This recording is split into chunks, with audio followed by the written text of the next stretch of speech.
The Giver, Chapter 6, page 40. Lily, please hold still, Mother said again. Lily, standing in front of her, fidgeted impatiently. I can tie them myself, she complained. I always have. I know that, Mother replied, straightening the hair ribbons on the little girl's braids. But I also know that they constantly come loose, and more often than not, they're dangling down your back by afternoon. Today, at least, we want them to be neatly tied and to stay neatly tied. I don't like hair ribbons. I'm glad I only have to wear them one more year, Lily said irritably. Next year I get my bicycle too, she added more cheerfully. There are good things each year, Jonas reminded her. This year you get to start your volunteer hours. And remember last year when you became a 7, you were so happy to get your front button jacket? The little girl nodded and looked down at herself, at the jacket with its row of large buttons that designated her as a 7. 4s, 5s, and 6s all wore jackets that fastened down the back so that they would have to help each other dress and would learn interdependence. The front button jacket was the first sign of independence, the very first visible symbol of growing up. The bicycle at 9 would be the powerful emblem of moving gradually on into the community, away from the protective family unit. Lily grinned and wriggled away from her mother. And this year, you get your assignment, she said to Jonas in an excited voice. I hope you get pilot and that you take me flying. Sure, I will, said Jonas, and I'll get a little special parachute that just fits you. And I'll take you up to maybe 20,000 feet and open the door and Jonas, Mother warned. I was only joking, Jonas groaned. I don't want pilot anyway. If I get pilot, I'll put in an appeal. Come on, Mother said. She gave Lily's ribbons a final tug. Jonas, are you ready? Did you take your pill? I want to get a good seat in the auditorium. She prodded Lily to the front door, and Jonas followed. It was a short ride to the auditorium, Lily waving to her friends from her seat on the back of Mother's bicycle. Jonas stowed his bicycle beside Mother's and made his way through the throng to find his group. The entire community attended the ceremony each year. For the parents, it meant 2 days' holiday from work. They sat together in the huge hall. Children sat with their groups until they went, one by one, to the stage. Father, though, would not join Mother in the audience right away. For the earliest ceremony, the naming, the nurturers brought the new children to the stage. Jonas, from his place in the balcony with the 11s, searched the auditorium for a glimpse of Father. It wasn't at all hard to spot the nurturer section at the front. Coming from it were the wails and howls of the new children, who sat squirming on the nurturers' laps. At every other public ceremony, the audience was silent and attentive.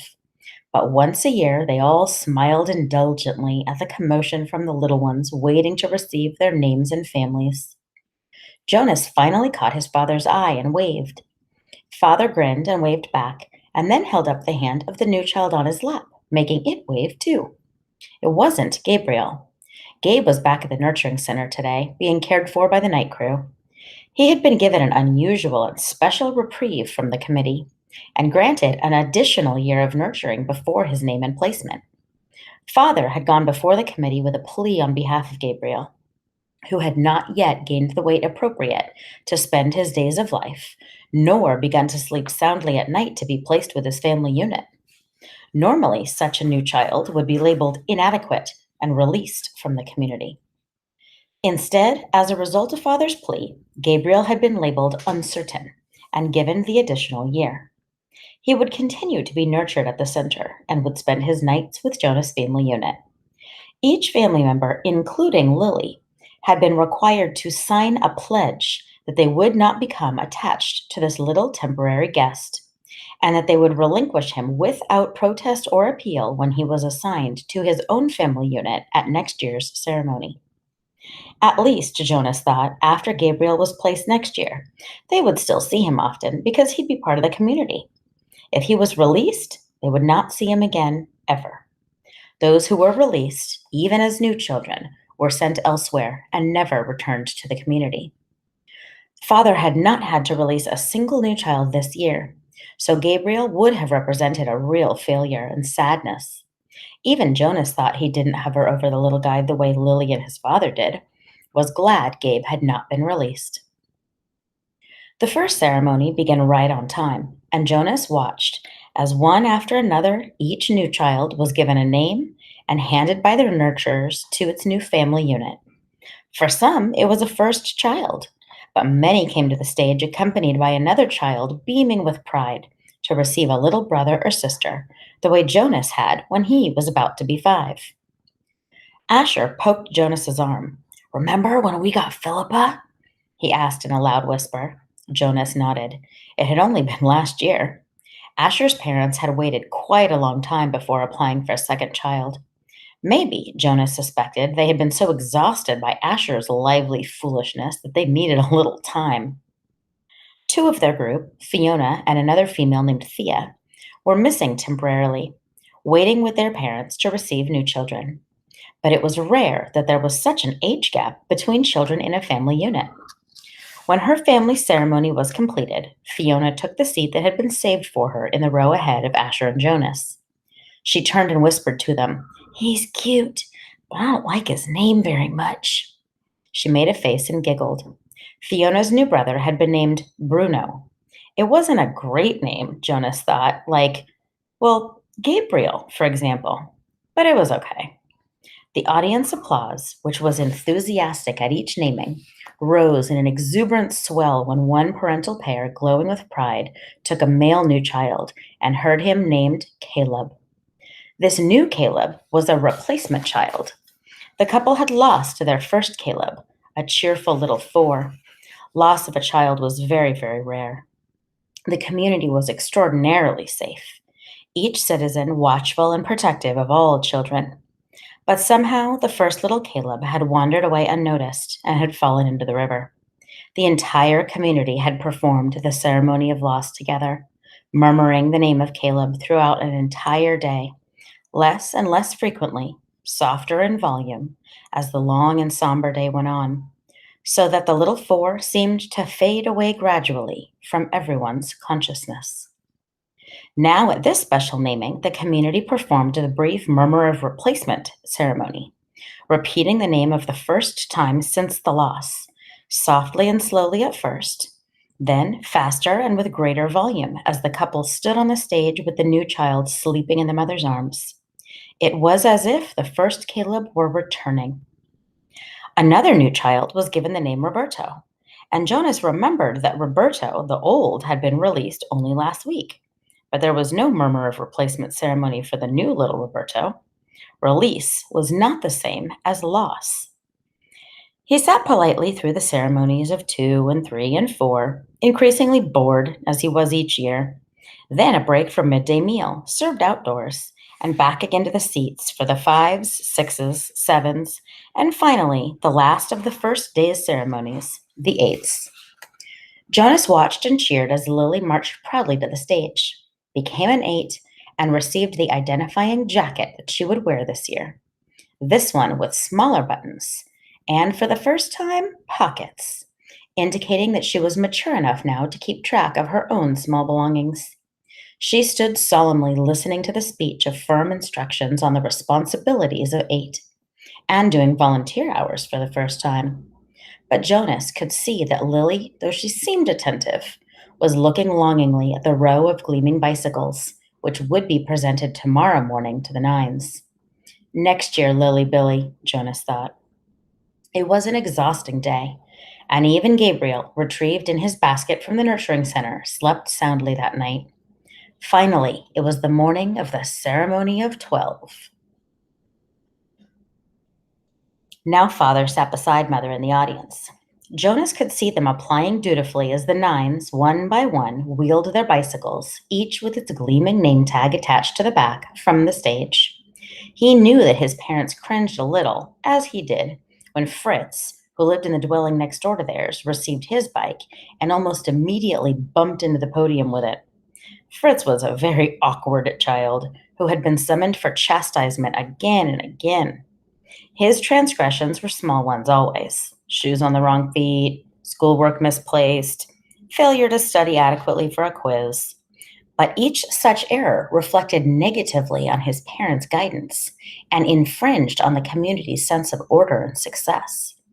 Jonas and his family had not been looking forward to Fritz's bicycle, which they realized would probably too often be dropped on the front walk instead of wheeled neatly into its port. Finally, the nines were all resettled in their seats, each having wheeled a bicycle outside where it would be waiting for its owner at the end of the day. Everyone always chuckled and made small jokes when the nines rode home for the first time. "Want me to show you how to ride?" older friends would call. "I know you've never been on a bike before." But invariably, the grinning nines, who, in technical violation of the rule, had been practicing secretly for weeks, would mount and ride off in perfect balance, training wheels never touching the ground.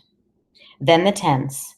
Jonas never found the ceremony of 10 particularly interesting, only time consuming, as each child's hair was snipped neatly into its distinguishing cut.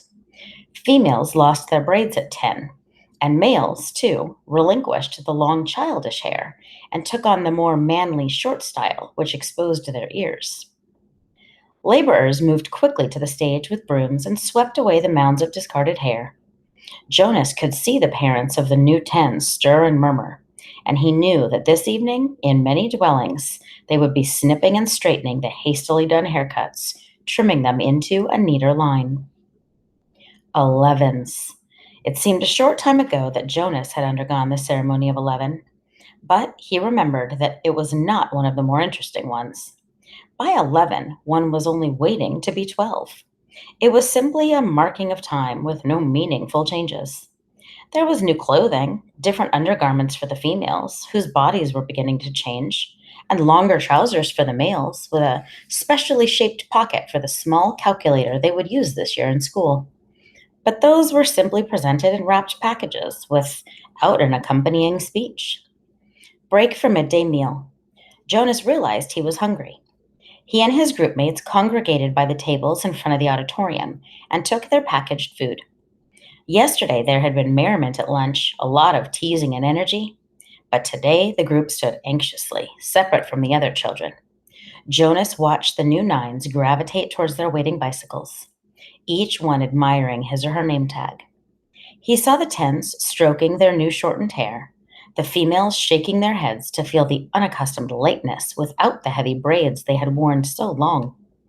"I heard about a guy who was absolutely certain he was going to be assigned engineer," Asher muttered as they ate, "and instead they gave him sanitation laborer. He went out the next day, jumped into the river, swam across, and joined the next community he came to. Nobody ever saw him again." Jonas laughed. "Somebody made that story up, Ash," he said. "My father said he heard that story when he was a 12. But Asher wasn't reassured. He was eyeing the river when it was visible behind the auditorium. "I can't even swim very well," he said. "My swimming instructor said that I don't have the right boyish or something." "Buoyancy?" Jonas corrected him. "Whatever. I don't have it. I sink." "Anyway," Jonas pointed out, "have you ever once known of anyone, I mean, really known for sure, Asher, not just heard a story about it, who joined another community?" No," Asher admitted reluctantly. "But you can. It says so in the rules. If you don't fit in, you can apply for elsewhere and be released. My mother says that once, about 10 years ago, someone applied and was gone the next day." Then he chuckled. "She told me that because I was driving her crazy, she threatened to apply for elsewhere." She was joking. "I know, but it was true, what she said, that someone did that once. She said that really was true. Here today, gone tomorrow, never seen again. Not even a ceremony of release." Jonas shrugged. It didn't worry him. How could someone not fit in? The community was so meticulously ordered, the choices so carefully made.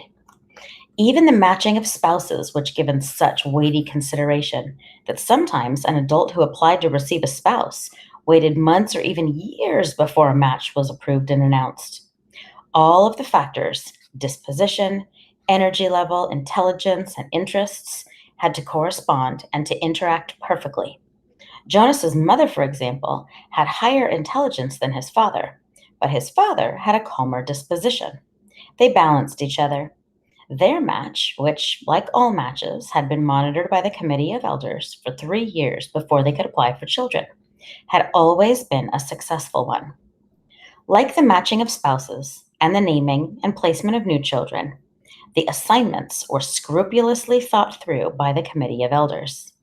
He was certain that his assignment, whatever it was to be, and Asher's too, would be the right one for them. He only wished that the midday break would conclude and that the audience would re enter the auditorium and the suspense would end. As if in answer to his unspoken wish, the signal came and the crowd began to move towards the doors.